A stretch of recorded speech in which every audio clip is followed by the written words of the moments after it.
It's a very metal time for comics. Over in the DC universe, we're nearing the end of the Death Metal event, which has seen not only the destruction of the multiverse, again, I swear, this happens all the time, but also the rise of the One Who Laughs, a Jokerized Batman with the literal powers of a god.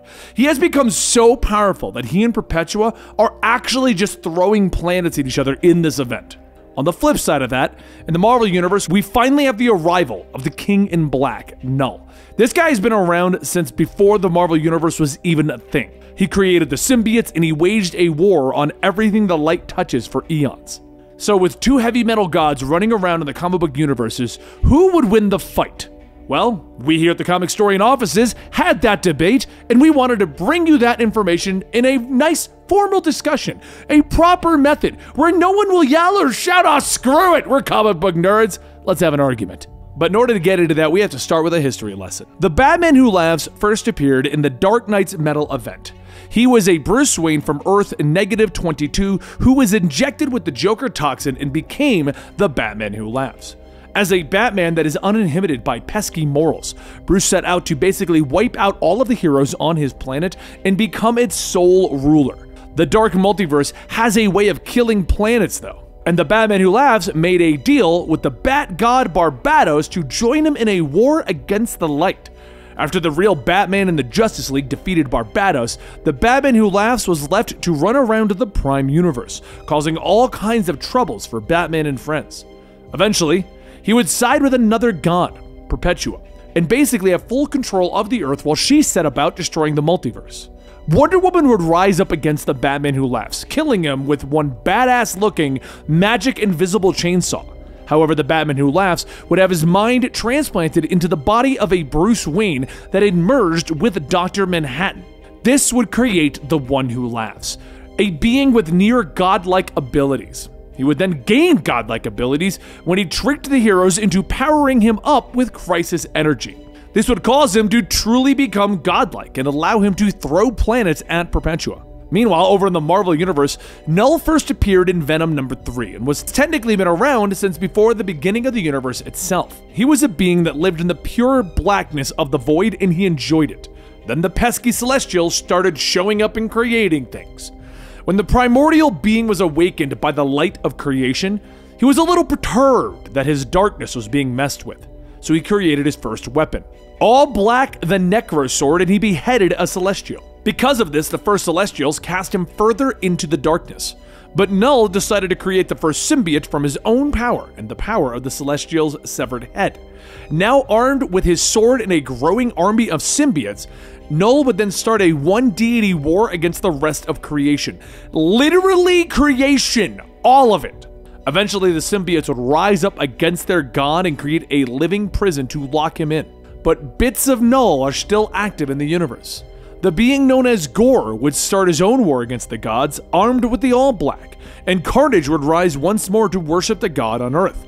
After the Absolute Carnage event, Knull would break free of his prison, create an army of symbiote dragons, and he would start his journey towards Earth. Upon his arrival, his dragons would overwhelm Earth's forces almost immediately, and he would tear the Sentry in half. Think about that for a moment, because the Sentry is supposed to be one of the most powerful beings in the Marvel Universe. He's one of Marvel's versions of Superman. Okay, everyone caught up? Good, let's get it on! Having become fully empowered, the One Who Laughs stands and looks out at the very universe itself. He uses his newfound powers to reach out with his mind. He can see everything. He knows all. The vastness of the cosmos, time and space are all known to him. He pauses. He can see it coming. Turning his head, the One Who Laughs sees the stars disappearing as a wave of darkness moves towards him. The Black Dragons arrive, blotting out the universe itself.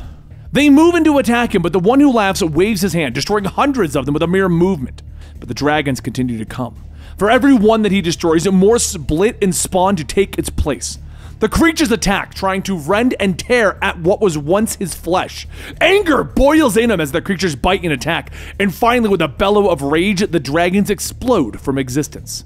Once again, all is still, but the One Who Laughs looks at the cosmos once more and he sees him, the primordial being of darkness, the living void, Knull, the King in Black! Though the One Who Laughs has gained the powers of a god, Knull was there before creation. He felled the Celestials with weapons made from his own shadows. He has given life to the darkness and thus called it the Clintars. The one who laughs can see his own end. Even he couldn't have prepared for this. The battle is joined. Near omnipotence versus near omnipotence. Darkness versus darkness. Knull's weapons sever the one who laughs limbs, and the dark deity throws planets plucked from the multiverse itself to slow his opponent. But Knull continues forward. Weakened, the one who laughs feels the Necrosword cut into him again, and Knull begins to absorb his strength, his darkness, and in the end, all that remains is the darkness, the void, the king in black. But of course, this is the argument we had here in the office. But I'm asking you now. Let me know in the comments down below who you thought would win this battle, who you would have as the victor. And I also asked our Twitter. Here's your responses. Alright, so from Defective 14, we have the Batman Who Laughs. He's a multiversal threat. Knull is merely a powerful dude who's going through his grunge phase. But Geek says, I mean, he's still Batman. How much prep time will he have? Arsenal Abdi says that Batman Who Laughs is who I'm leaning towards. Ivan Dalman says that on one hand, the Batman Who Laughs can warp reality, but based on the last death metal issue, he needs the Prime Earth to maintain his power. Knull doesn't depend on anything like that.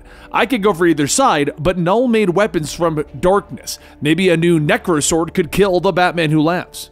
Mark B71 says, interesting, hard choice. I agree. Fly says that Knull takes the win here. I have no evidence to support my claim, I just really like symbiotes. Jay Napier says the one who laughs because he's more smart. Christmas Chan says the one who laughs casually destroys universes. Knull defeats people who create whole star systems and galaxies. The gap in power is too great for Knull to overcome. The one who laughs wins. IG Adonis the one who laughs with prep time, LOL. J Angel Riviera, if you don't give the Batman Who Laughs prep time, he has no chance. I'm Vengeance states probably the Batman Who Laughs because he got bored of one fight, he could just erase him or something. Okay, so I'm hearing a lot of the Batman Who Laughs. Here's a really long and explained version of it. The Batman Who Laughs. 1, he's a Batman who's willing to kill. 2, he defeated his own team with no powers. DC overall has stronger villains.